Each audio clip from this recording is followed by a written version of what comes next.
Dustin Long, NBC Sports. Rick, while you're celebrating a win by one of your cars, the number 5 could have been in contention to have won today and involved in the incident with the 1. It's the 3rd time he's been damaged by the 1, and either directly or indirectly the last month. Has Ross Chastain crossed a line?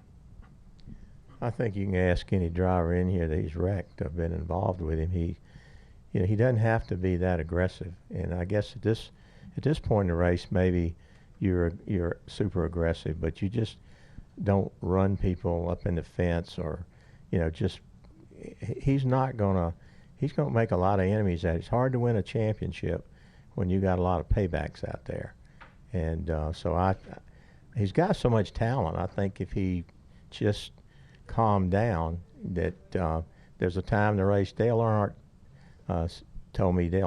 Sr. told me one time. He said, I won't name the driver who drove for me, but he said, he's got all the talent. He just doesn't know how to race, and meaning he just knows when to race, when to push it. He's got a lot of talent, but he's making a lot of enemies out here. And I mean, Kyle, now this one in Dover, and it's getting Talladega. It's really getting old with these guys. And obviously these guys are competitors, but this is another Chevrolet driver. So I don't care if he's driving a Chevrolet if he wrecks our cars. I don't care, and I've told Chevrolet that. If you wreck us, you're going to get it back. And if you don't do it, they'll run all over you. So, I'm loyal to Chevrolet, but when somebody runs over us, then I expect my guys to hold their ground. And I'm not going to ask them to yield just because it's a Chevrolet. And one last thing, thank you, is do you have to get involved, or is this all about Kyle? I know Kyle typically is not a confrontational type of person. That's not in his nature. Is that something that needs to be discussed at a higher level, or is that something that Kyle's just got to stick him in the wall at some point?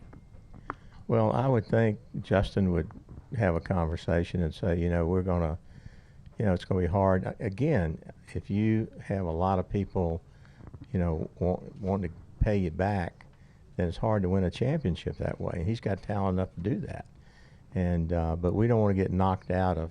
If you look at the points that Larson's lost because of that, and the race here today, I mean, it's just I think somewhere in the stages he was all over Larson. So I mean, we can't. The drivers have to settle that. Whatever I say to the owners or NASCAR. NASCAR wants to get in it. They did with Jeff Bodine and Dale Earnhardt when I was going through all that, and they put a stop to it. But this hasn't reached that. And this is just not between two guys, So. Thank you. Yeah. Jordan Bianchi, The Athletic. Kind of a follow-up question to this. Cliff Daniels said over the radio, maybe this is just him kind of venting, but he did say like he wanted Chevrolet to step in, or at least hinted at it strongly, that Chevrolet should step in. Is that something that you would like to see happen, just to kind of maybe kind of cool everything down a little bit? Well, I don't know if Chevrolet can cool it down. I don't know that. That's not the way they usually operate. It's either NASCAR or the drivers, or the owners. But you heard the pit crew say before, hey, we like it. We don't care if people like us. We're here to run over and win. But if it doesn't change, he's going to have a hard time winning a championship. And this question's for Jeff. Jeff, I think it's fair to say, Kyle's a mild-mannered driver for the most part. Like, he's not somebody who's going to go out there and shove people around, that kind of thing. Is that something you have to kind of push for him to do, to kind of respond to this a little bit, or is that something that it's just not his nature?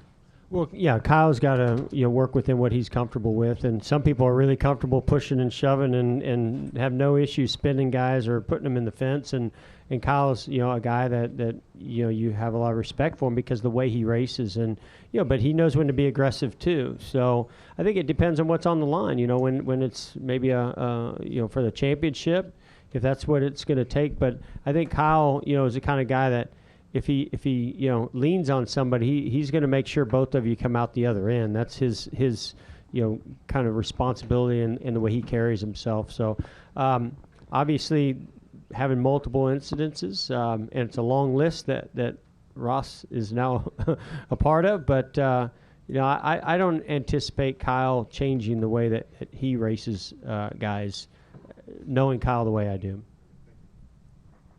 All right, we're going to take 2 more questions. We're going to go to Pete and then to Bob. Pete Iacobelli, Associated Press. Mr. Hendrick, that letter came out earlier this week about team owners wanting NASCAR to continue negotiating for a good rights settlement.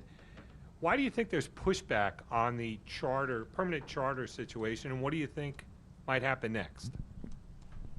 Well, I think it's a complicated situation when you look at permanent charters, and I think they've got they at least, we met with them the other day, and they're listening, and I just think you got the TV deal on the table, and I think NASCAR's listening, so we'll see if we can get something worked out that everybody can live with. Jeff, I think you were been part of the negotiating team. Do you think that the negotiating team is still being listened to by NASCAR? Because Denny Hamlin came out with some comments the other day that he wasn't sure that. Denny Hamlin came out with comments? I'm shocked. I'll be honest, I have not seen any of those. I think we're still having good conversations, as Rick mentioned, with NASCAR. Obviously, they're right in the middle of negotiating with the TV networks and partners there, and how that's going to all be packaged together.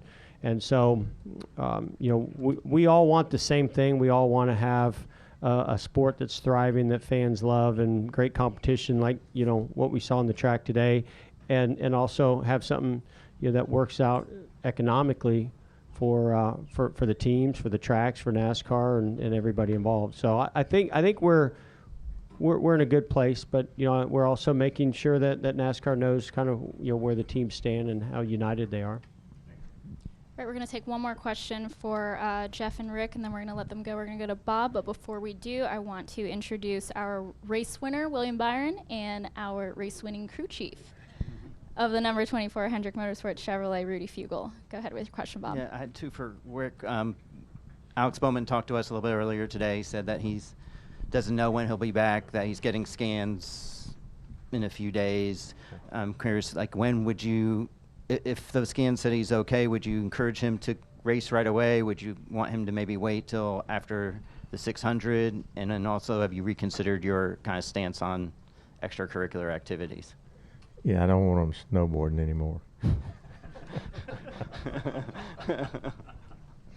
No, look, I want him to be right when he gets back in the car, because when you got an injury like that, he would like to be back in Charlotte.